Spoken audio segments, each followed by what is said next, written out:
जय Malhar news चॅनलच्या सर्व प्रेक्षकांना सपना चौधरीचा नमस्कार। नंदुरबार येथे महाराष्ट्र राज्य शासकीय पाणीपुरवठा कंत्राटदार संघटना यांच्यातर्फे जिल्हा परिषदेचे मुख्य कार्यकारी अधिकारी नमन गोयल यांना जल जीवन मिशन अंतर्गत कामांच्या निधी उपलब्धतेबाबत व कंत्राटदारांच्या विविध प्रलंबित अडचणी सोडविण्याबाबत निवेदन देण्यात आले।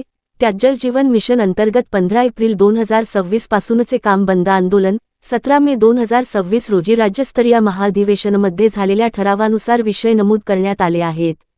नंदुरबार जिल्ह्यातील जल जीवन मिशन अंतर्गत सुरू असलेल्या पाणीपुरवठा योजनांच्या कामांना मागील 1.5 ते 2 वर्षापासून निधी उपलब्ध होत नसल्याने जिल्ह्यातील सर्व कंत्राटदार प्रचंड आर्थिक व मानसिक तणावाखाली आलेले असून महाराष्ट्र राज्य शासकीय पाणी पुरवठा कंत्राटदार संघटना कोल्हापूर जिल्ह्यातर्फे जल जीवन मिशनची कामे करणाऱ्या सर्व कंत्राटदारांनी 15 एप्रिल 2026 पासून काम बंद आंदोलन सुरू केलेले आहे।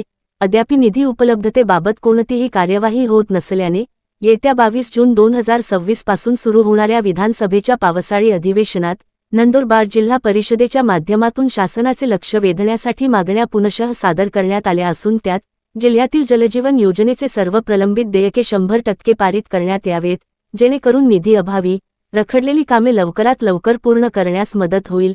जलजीवन मिशनच्या सर्व कामांना केंद्र शासनाने 2028 पर्यंत मुदतवाढ दिलेली आहे, तरी त्या आधारे राज्य शासनाने राज्यातील सर्व कामांना विनादंड मुदतवाढ देण्यात यावी।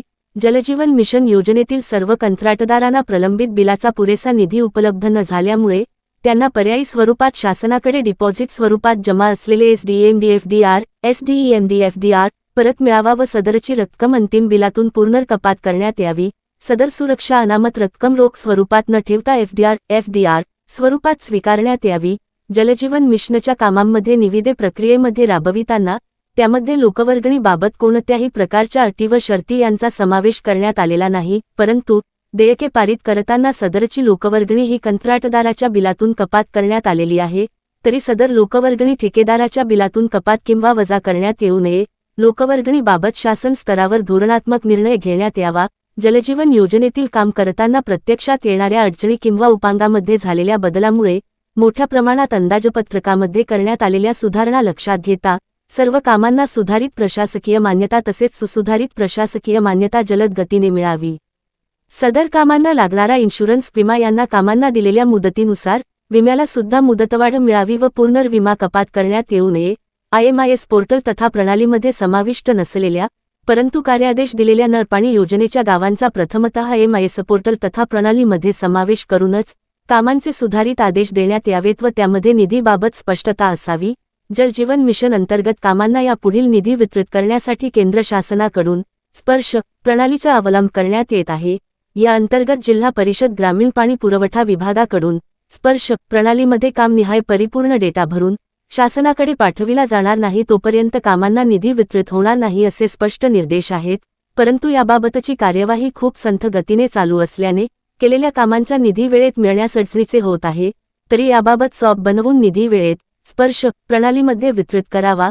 वरील सर्व बाबीचा सहानुभूतीपूर्वक विचार करून जिल्हा स्तरावरील अडचणींची तातडीने सोडवणूक करावी, तसेच कामांना निधी उपलब्ध करणे व शासन स्तरावरील अडचणी सोडविणे कामी आपल्या कार्यालयामार्फत शासनास कळविणेबाबत योग्य ती कार्यवाही करण्यात यावी। याबाबतचे निवेदन जिल्हा परिषदेचे मुख्य कार्यकारी अधिकारी नमन गोयल यांना देण्यात आले असून येत्या 15 दिवसात निधीबाबत ठोस कार्यवाही न झाल्यास हे काम बंद आंदोलन अधिक तीव्र करण्यात येईल असे निवेदनात नमूद करण्यात आले आहे।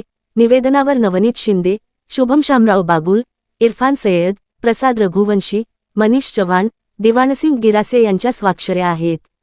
सपना चौधरी, जय मल्हार न्यूज, नंदुरबार। आज रोजी आम्ही सीओ साहेबांना एक निवेदन दिलेलं आहे। महाराष्ट्र राज्य शासकीय पाणी पुरवठा कंत्राटदार संघटना याच्यामधून आम्ही सरांना एक रिक्वेस्ट केलेली आहे निवेदन देऊन का आज जवळजवळ 2.5 ते 3 वर्षापासून आमची सगळे कामे रखडलेली आहेत।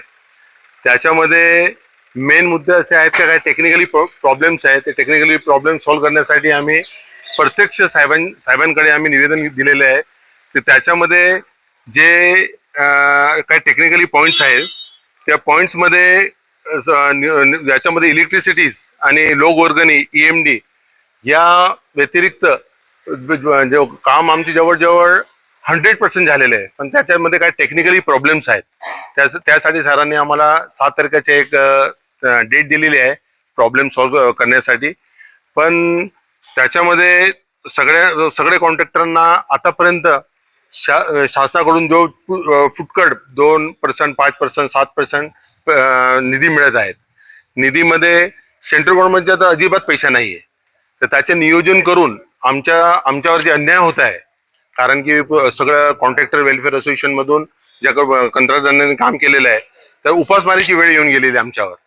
आणि प्रत्यक्ष या योजनामध्ये काम आम्ही 100% काम करून दिलेलं आहे, पण शासनाची इतकी अटी आणि त्याच्यामध्ये इतकी शर्ती आहेत तर ते पूर्ण करण्यासाठी आम्ही असमर्थ आहोत.